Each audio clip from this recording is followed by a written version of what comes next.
Hey, thank you for being a patron, patreon.com/NOTLP. If you're not a patron, please consider becoming one. This is Night of the Comic. I'm Freddy. Jason is here, and we expect Dave to pop up at some point. At some point. I guess that's, again, one of the disadvantages of recording early. Yeah, I actually overslept a little myself. It was really, bed was super cozy. Mm-hmm. You know, cotton sheets, temperature-controlled environment. Very nice. But again, there's advantages to doing this in the morning. It's a great way to start the morning. It is. You don't have to worry about something at night popping up suddenly. I like your Man of Steel cup. Yeah, I got lots of them. Yeah. Lots of specifically Man of Steel cups? Mm-hmm. Yeah. I do actually have multiple Superman coffee cups, but I've got my Jungle Cruise glass. And on the other side... that's something Disney related. Yes, the Tiki Room. The Jungle Cruise. Soon to be a movie starring The Rock. Naturally. We just saw The Rock on Star Trek Voyager last night. There was an episode. Oh, that's right. He was on that. Yeah. Did you? And apparently the big show is on Star Trek Enterprise, which we haven't gotten to yet. But I think that's fun. Yeah, that's the shame about wrestlers, and I know what they do. There is a level of acting involved, but so few of them are good actors. Because if you could add acting skills to them, I mean, cast them in every comic book role. Yeah, you mean like add them in like they do in The Matrix, just plug them in and they can act? Mm-hmm. Yeah, that'd be magical. So do we want to wait for Dave to discuss the topic that you have? Or do you want... No, we should talk about it just in case. All right.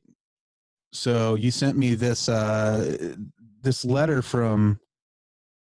This is from DC, correct? I'm not sure. I just saw that online. No, I don't think it is officially. It was a little confusing because it almost looked like a letterhead memo. But all right, so the basic gist of all of this, again, here's one of the other disadvantages of doing this early in the morning, is your brain doesn't work good. The Cliff Notes version is Diamond is the #1 only comic book distributor, and they have been for the past 25 years. A lot of people dislike Diamond, mostly because, it's a monopoly. There used to be multiple comic book distributors back throughout time, but, during the bubble popping and all that, Diamond some survived and just bought up all the other smaller ones. In the late 90s, Marvel created their own, because they kind of figured, well, why are we paying someone else to do this? Right. Called Heroes World, which that was a whole debacle. Like, they couldn't get books out, and it almost put them out of business. So they figured out why they were paying someone else to do it then? Mm-hmm. It was like, oh yeah, this sucks. But over the past few years, especially, Diamond has just kind of kicked back. And I mean, I know personally, my own comic shop, how many times Diamond will short comic stores, or, oh, we forgot this, or, God, you'll get a whole box of damaged books. I can't tell you how many times my guy will say, like, I got them, but they're damaged, because Diamond doesn't ship well. Yeah, I've seen that a few times myself. A lot of hardcore collectors, there's a whole collecting market that is all about, pristine, perfect comics. Geez, I'm going down a rabbit hole here, Freddy. That's okay. So the moral of the story is we're going to wait and see how this works out. It blew up in Marvel's face. Will the same thing happen to DC, right? So this happening, I mean, it is some of the biggest comic book news to happen in a long time, because the ripple effects that it could have are not all good. There could be some negative blowback to this. Now, a lot of people, fans specifically, are celebrating it. Yeah. Because of everything I just said, screw Diamond. They've had a monopoly for so long. Good on DC. My books are always damaged or late, this and that. But Diamond, like every other thing associated with comic books right now, is suffering financially.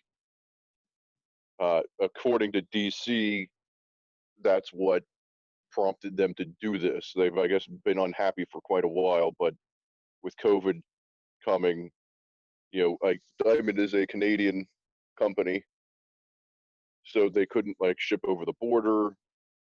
They also Diamond shut down distributing well before any lockdowns happened, so that angered a lot of people. That's a whole other topic to debate altogether.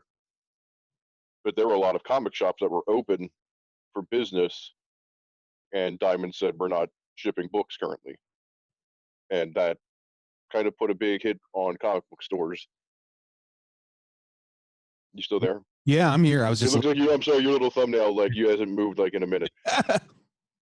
I froze like this. Yeah. But and then also again, that's the big one. And so then we did an episode and we talked about Diamond, how they basically made a big statement saying we can't pay we can't pay anyone. That's the whole point of Diamond is to send money back up the chain. That's what distributors do. They take their cut and send the rest back up. Well, they said, well, we don't have any money to send back up to Marvel or DC or any comic book companies. Lord. So basically anything they printed, any print publication that those imprints did, they did for free. Yep. Yeah. Oh boy. Oh boy. Yep. So DC just announced it officially because there was this was being hinted at. DC made some announcement a while ago, a month ago, and Diamond kind of made a counter announcement saying what are you talking about? You didn't leave us. We're still distributing you. And everyone's kind of okay, that's not too awkward. We're still distributing. No, we still have your what? That's but really now weird. It is 100% official. The issue is that DC is 30% of the comic book market currently, and Diamond losing 30% of their business could potentially put them out of business naturally. I mean, and that's not good for anyone. If obviously Marvel could survive because they're owned by Disney, and they could arguably do the same thing. Just say we're going to find a different distributor. It's the little guys, it's the indie publishers that people aren't thinking about. Right. That's where the ripple effect is going to hit if Diamond goes out of business. There was one small company, I can't remember their name, that again during all of this announced that we're going to cut Diamond out and we're going to ship directly. If you want our books, you can reach out to us and tell your comic shop to reach out to us. The problem is comic shops, when there are multiple things to order from, things get confusing. Going to 20 different catalogs to order your weekly books, and also you don't know how these distributors are going to be. These distributors could be worse. Right. Yeah. I guess it'll reshuffle. I feel like there might be another big dog distributor that comes in to fill the void if something collapses. If it's a model that isn't perfect but worked more or less, compared to the others over the years. Oh, thank God Dave is here. Dave, go to the principal and get your tardy slip. There is a Jesus in this world. My worry was that, my shallowness of knowledge on all of the topics we discussed was going to start showing. I just sat here and let Jason run the entire show for the first part, and I just nodded and smiled. He thought I froze at one point because I had so little to say. I'm sorry. That's all right. Also, Jason stole my sleeves. Oh, yeah. You look good, though. I like it. Wait, little reversal. Yeah, what's going on? I just woke up to the weirdest thing ever. You woke up the weirdest thing? Yeah, this is the Twilight Zone. Oh, I thought you meant something weird woke you up. No. But this is weird. I woke up to a strange reality. Yeah. Next thing you're going to tell me, like, Donald Trump is our president. No, right. The reality show star? That's ridiculous. That's absurd. That could never happen. So Jason was just breaking down the whole DC Diamond divorce. Oh, yeah. Isn't that interesting? Yeah, it is. I was talking about just now how the bad swing of it could be, if Diamond does collapse because of this, which there is a good chance. Freddy, actually, I guess now would be the time to put up that Peter David post. Sure. He made a pretty good post. I might disappear here. Or can you zoom in on it? I can see you. Can you zoom in on it? Oh, can I zoom in on it? Yes. Here we go. Yeah, he had some interesting points there. Do you want me to read this? Or yeah, read it. DC has just declared war on Marvel Comics. Oh, they aren't framing it that way, but they have. Because DC has just announced that they are severing ties with Diamond Comics. DC represents 30% of the market, and there is no way, simply no way, Diamond will be able to survive with that kind of come down in revenue. The mission here is to drive Diamond out of business, which will then cripple Marvel Comics. And of course, stores are now screwed because they suddenly all have to open accounts with their new unknown and untested distribution centers. The ones that managed to hold on during the COVID-19 closures will have considerable trouble surviving. This is potentially catastrophic. Sign Pad. Peter A. David, which is someone we talk about a lot in the show because he had the greatest Incredible Hulk run of all time. I mean, I think that's a likely philosophy or scenario. What is Marvel 40%? DC is 30, and then the rest is independent. Yep.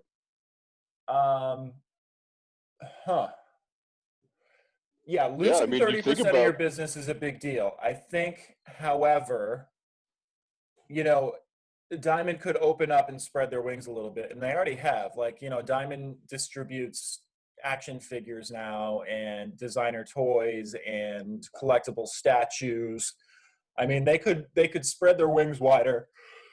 They could, it's not easy to get into Diamond, just, from a self-publisher's point of view. See, now, that's another, I was talking about the negative effects of Diamond, and that's another one. Yeah. You're right. You have to fucking jump through hoops to get your book into previews.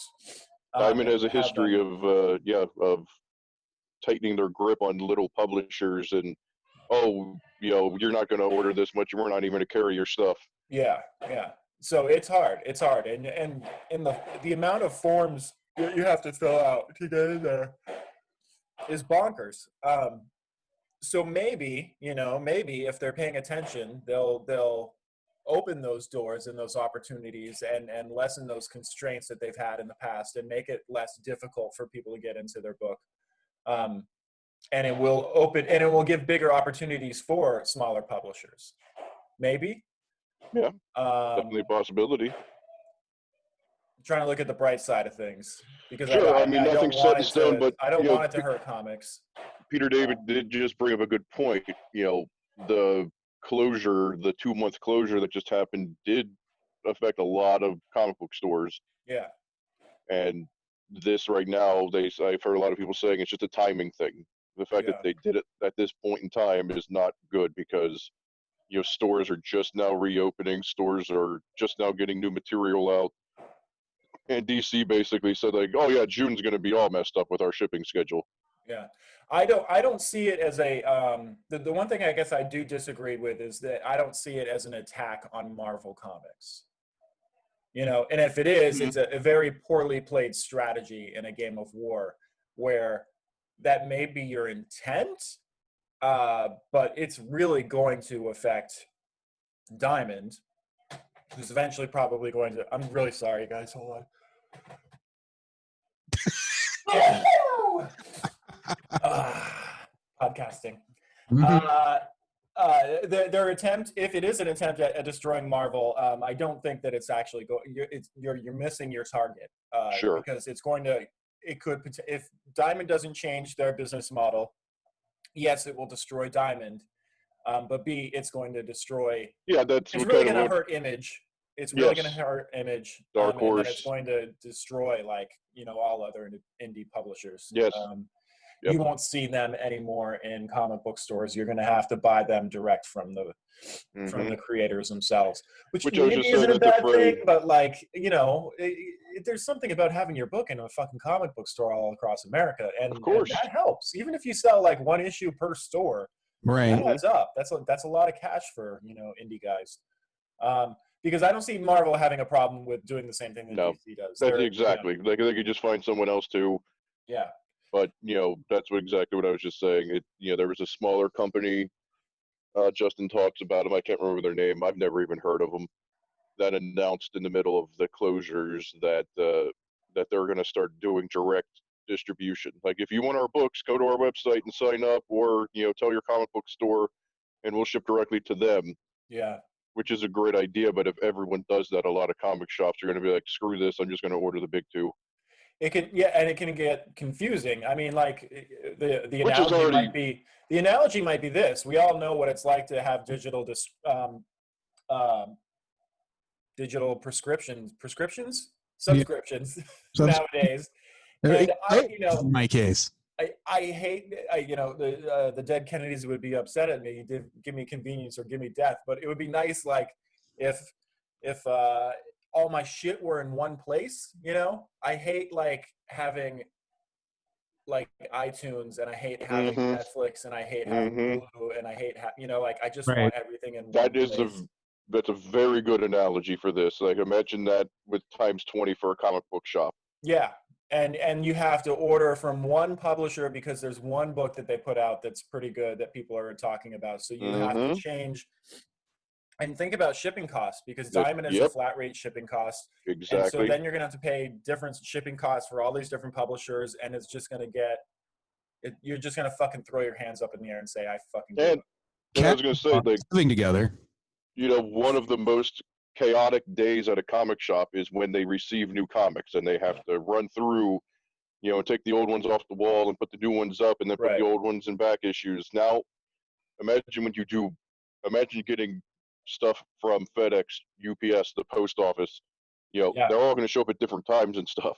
Different times, different shippers. It's not like you get your Diamond shipment and you put shit out. So now it's going to be like, some stuff is going to come in. There's a certain comedic element. Putting your shit up. Guy putting up his new release wall, and everything is set up perfect, and then he looks out the door and there's like a FedEx package, and he's like, "Fudge." Exactly. Yeah. He didn't say fudge. And it's gonna happen in like 3 different days from 8 different, distribution companies. It's gonna suck. It's gonna, it sucks. I get why DC would want to do it from their perspective, like a middleman, like the cost, I'm sure, is huge, having to deal with them. But yeah, this could potentially hurt a lot. You never know. Maybe they'll kiss and make up. Maybe. Well, I mean, there's a lot of rumors going around. If you want to get into the conspiracy theory aspect of this. Oh, yeah. I was talking to Paul, who was a listener of the show. Hi, Paul. Fuck you, Paul. Hey, that's horrible, Dave. He is a great man. Is it Paul G? Yeah. Paul Giamatti. Yep.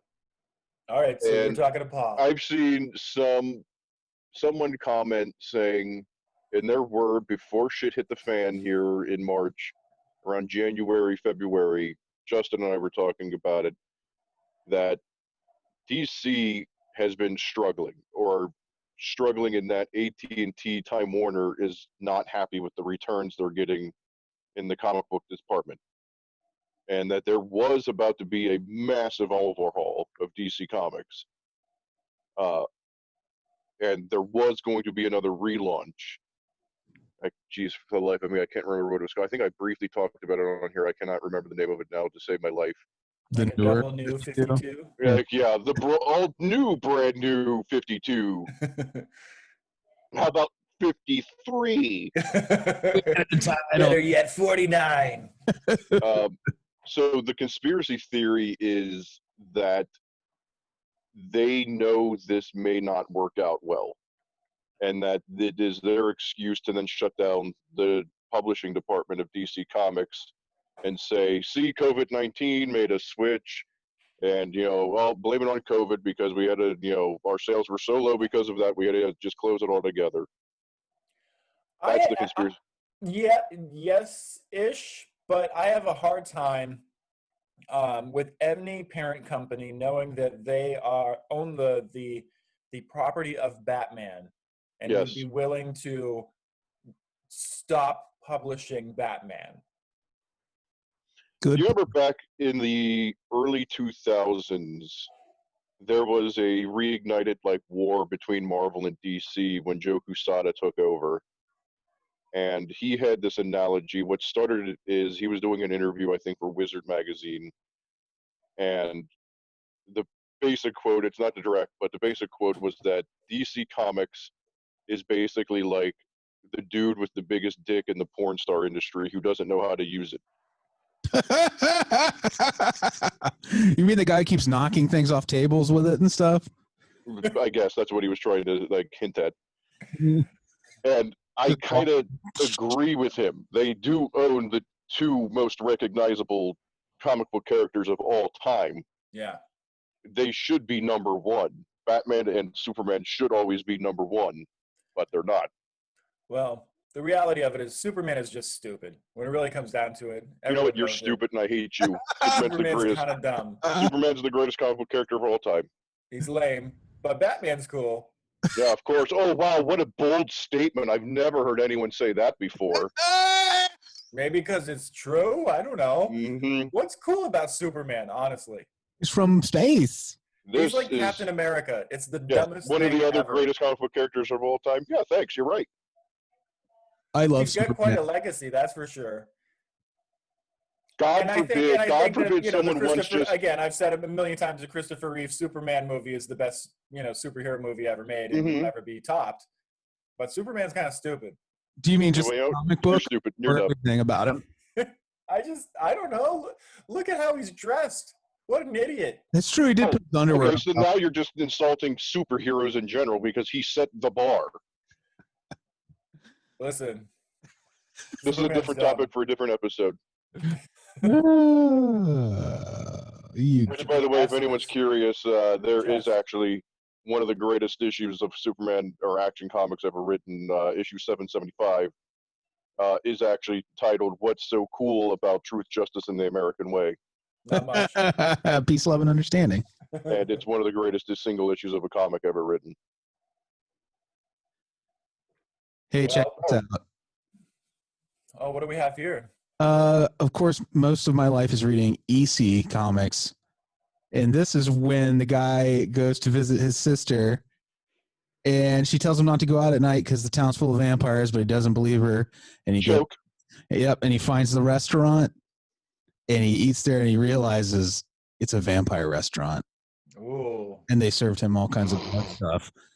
So they served him blood dishes like vegetarian restaurants serve vegetable dishes. Blood juice cocktail, hot blood consomme, roast blood clots, French fries, did he like it? Gabs, and blood sugar. Did he like it? Did he say that that was such delicious food? Well, he did this. He went choke, and then he stuck his tongue out like. So, anyways, that was what I have to contribute. Because Dave, as usual, in all the years we've known each other, what a shock! Dave has got me fired up. Look at you. You're on fire. I am on fire. That is so hot. One of the things that DC, I think, really failed at, speaking of the Batman versus Superman thing, is they turned their own properties against each other. Marvel is successful now because they have created a universe. Back in when Dark Knight Returns came out, we've had this conversation on here, the Frank Miller comic. That was where everyone started picturing Superman as like this, generic, I just follow whatever I'm told thing, even though that was not him up to that point. Frank Miller did a Frank Miller and changed the character. But that was a big, bold move. Superman fighting Batman. We've talked about it. Like when everyone saw that cover, it was like, holy shit, these two are best friends. Why are they fighting? yada yada yada. Yeah. And Superman, like David just said, Christopher Reeve was, was the face of DC Comics. And then Tim Burton did Batman, and Superman took a back seat, and DC continued to fuel this Batman's cooler than Superman thing, where instead they should have been uniting them like they've always been. But no, now you have to turn them against each other. Yeah. I think I mentioned it in the show once before, but as a dad, like you become sensitive to things that you were never sensitive to before. And I remember when Xavier saw Batman and Superman fighting each other in an ad, and he's like, Dad, what? They're good guys. And he's like 3 or 4 at the time, they're good guys. They're not bad guys. And why are they fighting, And to have to explain to your son why like Superman and Batman are fighting was one of the most, we'll talk about white privilege, or privilege. But seriously, it was one of the most difficult things. Well, it's time to have this difficult conversation. Explain to my son like why Batman and Superman were fighting. Did you say marketing? Yeah, but I think, Jason, and here's a theory that I'm going to throw at you. Marvel, you mentioned Marvel, and Marvel's so successful with their universe, right? Mm-hmm.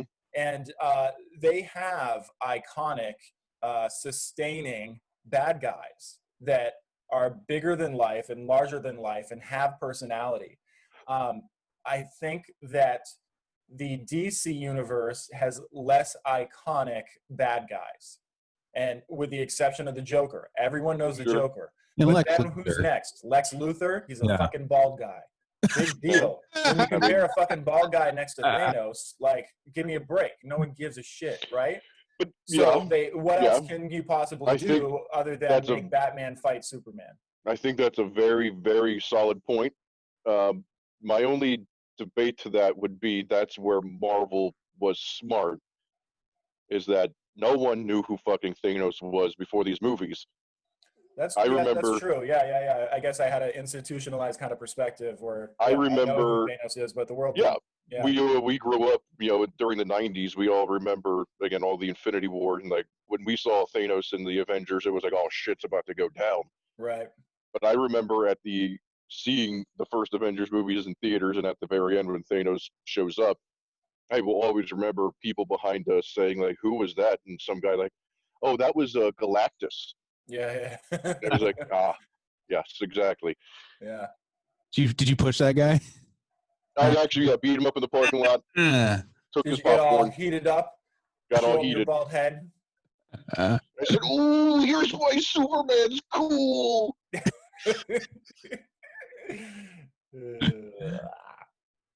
No mercy. Yes, but you do have a very good point. That Joker is pretty much the only recognizable DC villain at the moment. Yeah, I mean, it's funny. My perspective must be an old man's perspective because, again, like I had that falling out with comics in the 90s. So my memories of comics are probably more based in like the 80s. And I think of villains, I think of the whole menagerie of Batman villains like Egghead and the Penguin. And Egghead's huge. Yeah, and the Riddler. Like when I think of villains, I usually think of Batman villains. Yeah. And then now, obviously, like you're saying, the Marvel movies have changed that. I don't know. For me, though, it's hard to say. And maybe it's really hard to translate. When you think of villains, they do exist more in the Batman world. And the Batman world has always had a license to kind of be silly because most all those villains are fucking silly as shit. But Egghead, he literally has a giant head. The Riddler, he dresses up in tights with question marks all over him, and he, asks silly questions. Mixel Plick Lick, like all those like fucking weirdos, or even the Penguin, like he's but look at dumb. to continue what I just said, and this just entered my head. Look at what Marvel did with their movies. They introduced the heroes. They hinted at the big bad guy lurking in the shadows. They stretched out the story. You had the heroes fighting each other in the middle of the story to where it was like, oh my God, if they're fighting each other, how are they going to fight the big bad guy? Yeah. Whereas DC started with their heroes just fighting each other. Yeah. And yeah, because they were just like, they're like, oh, we got to catch up really fucking fast. How do we do something big? I guess we just go out like this. Exactly. And that's not how you fucking establish characters that you want to care about. Yeah, because now you're automatically drawing a line in the sand. This hero's the bad guy. This hero's the bad guy. Yeah. Like, and you're like, who the hell am I rooting for? Yeah. Yeah. You don't care about the characters either. I got to clock in about 9 minutes. So we got to move on to the speed round, the lightning round. It feels like we just started to me. I know. Isn't it? Sometimes when we touch the honesties too much. Mm-hmm. What's the lightning round? What are you talking about? Oh, I just meant we were running out of time. I don't know. I didn't have a plan. And well, you sent that link to us. I figured we could save that for a different topic because it's a whole nother. That's a whole nother whole show. Who sent a link? Yeah, what link are you talking about? What did I send to you? I mean, okay, I'll go find it. Maybe this will be a hint for the next episode. Maybe, yeah, it might help my brain because I don't even know what I did. Okay. Dun, dun, dun, dun, dun, dun, dun, dun, we text each other a lot. Dun, dun, dun. Let's see. Freddie sent a link. Loading web page. I'm excited. The Punisher skull reemerges in cops in U.S. protest. We got time to talk about that. We got 8 minutes. That's a whole thing. I want to talk about that. You want to get it deeper than 8 minutes worth of material? Yes. Oh, you must have a lot to say. Anywho, there's a hint. Yeah, that law enforcement and military groups have appropriated, and this is not news. This is something that's been going on for a while, but now Marvel is finally again in a position to have to push back against it being used. There's. Hold on 1 second. Here's another hint. Jerry Conway, and I don't want to misquote him. So you guys can talk amongst yourselves for like 30 seconds. Well, there was a similar story that happened a while back. I think it was during the Bush administration. And Trent Reznor of Nine Inch Nails found out that remember when like all the shit was going down about mistreatment of prisoners and torture that was being used? Guantanamo. So one of the elements was playing Nine Inch Nails Broken on repeat for like days straight as loud as possible. And Trent Reznor, tried to legally go after the U.S. government, and ultimately there was nothing he could do about it. So, long story short, I fear that there's literally nothing that Marvel will be able to do to these guys wearing skulls on there. So Jerry Conway, who is the guy that created the Punisher, back in the 70s, made a tweet saying, "I'm looking for a young comic book artist of color who would like to participate in a small fundraising project for Black Lives Matter to reclaim the Punisher skull as a symbol of justice rather than lawless police oppression." That's a cool way to counteract it. Yeah. So, right? So it will a lot of people, it's a little bit vague in that, like, I don't know what the project is. But anyway, let's save this for another episode because there's a whole topic that we can talk about. Yeah, like appropriation of comic culture by real life baddies. By, people that, buy their comic strips at Target. Oh, that's so nouveau rich. I make that joke having I buy a lot of comic book shirts from Target. Do you really? Oh, 100% I do. Wow. When I see a cool comic book. I got my Jim Lee X-Men shirt from Target. Nice. Oh, no, but I'm talking comics. Oh, comic books? Yeah. Do they? They don't sell them. Do they? To piggyback on our previous. No, they do. Yeah. All this, like in Toys R Us used to. Oh, yeah, that's right. They did actually. DC expanded their shipping. Yeah, and the video game store there, the electronic boutique. No, not what's the other? GameStop started carrying comics, which to me was a genius step on their side to expand their business and open their wings, right? But but I've said this before. Diamond, like, how is that going to affect all these other? Because is Target ordering their comics from Diamond? But I've said this before. Like, I think the only issue now is that comic book companies need to accept the fact that they have their audience already. Right. Most people are even in a GameStop or a Target. They're going to walk by and see Captain America issue 747. Why would I pick that up? Yeah. Most people, every person I talk to that always says, I want to get into comics, I'm just intimidated on where to start. That's always the critique. Yeah. But I don't doubt, like, I think, again, perspective of like being a dad and impulse buying. Like if I were to go into a GameStop and me and Xavier are looking around and all of a sudden he sees a Pokemon comic, he might be like, Dad, can you get me that Pokemon comic? He doesn't care. You know, so that happens every day, every couple hours in America, Sure. I'm sure, you know, so that adds up. But yeah, is that the end of that? Like all these other, you know, like places trying to, you know, expand their business and carry more of what people want. Like this will be interesting to see how it plays out. Hopefully it plays out in a positive way. I don't know, but it's troublesome a little bit. Fingers crossed. Yeah. Biggest dick in the industry and doesn't know how to use it. So that's Dave Harrigan for you. That's Dave Harrigan. Well, I'm gonna play us out. Good show, gentlemen. Play you out.